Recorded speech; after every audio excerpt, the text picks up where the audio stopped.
Patay na rin ang dalawang menor de edad na tagapagpatukalang ng panabong na manok gaya po ng sinapit ng mga nawalang sabungero. Ayon yan kay alias Totoy na nakausap ng mga kaanak ng mga teenager na biktima. Ang mga detalye sa aking eksklusibong pagtutok. Nagtatrabaho umano bilang tagapakain ng mga panabong na manok sa Katanawan, Quezon bago mawala sina Maison Ramos, 14 anyos at John Paul De Luna, 17 anyos. December 30, 2021, nang sumama sila at mga kaibigang sina Nazareno Biscante, Ricky Boy Ignacio at Ariel Teposo sa kanilang amo sa isang derby sa Santa Cruz, Laguna. Ayon kay Janice, tiyahin at nagpalaki kay Maison, nagpumilit ang binatilyo na sumama para may pangsorpresa sa ama't ina. Sasama daw po siya dun sa sa pagsabong para po yung kikitahin niya pong pera, edi gagamitin niya po yun para mabigyan po ng magandang bagong taon po yung kanyang pamilya. Nakabalik umano ang mga amo ni na Maison, pero ang 5, kabilang ang 2 menor de edad, hindi na nakita.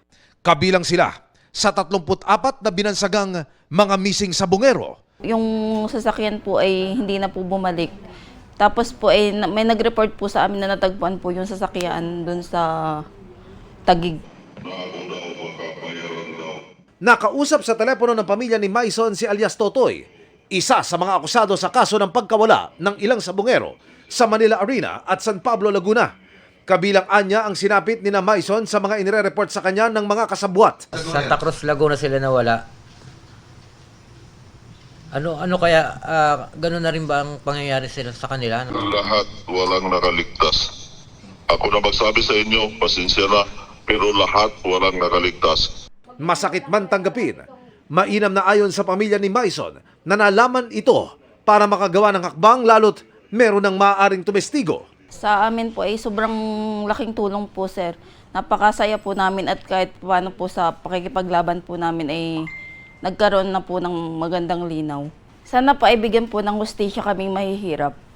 Bagaman po kami wala pong pera eh. Ang batas naman po ay para sa lahat, hindi lang po para sa mayayaman. Yung video na yun. Nakausap din si alias Totoy ng mga kaanak ni Michael Bautista, missing sabungero, na na-videohan pang nakaposas at inilalabas ng 2 lalaki sa sabungan sa Santa Cruz, Laguna din. May kumuha po sa lang iba, hindi po kayong kumuha nun. Si alias Toto at si alias Dudong ang may bitbit niyan. Sana marinig ng lahat na malabasan ng warrant of arrest yung 2 na yan. Ang 2 lalaking inalyasan ni alias Totoy, pinangalanan na raw niya sa kanyang affidavit na isusumiti na niya sa lalong madaling panahon.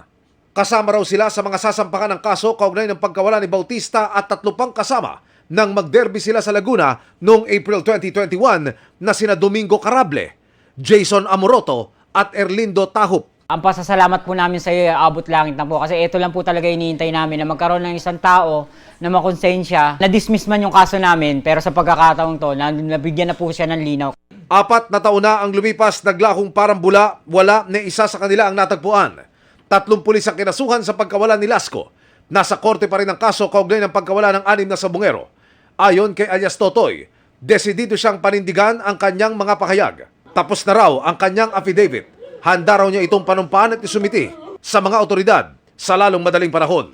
Para sa GMA Integrated News, Emil Sumangil, nakatutok 24 oras.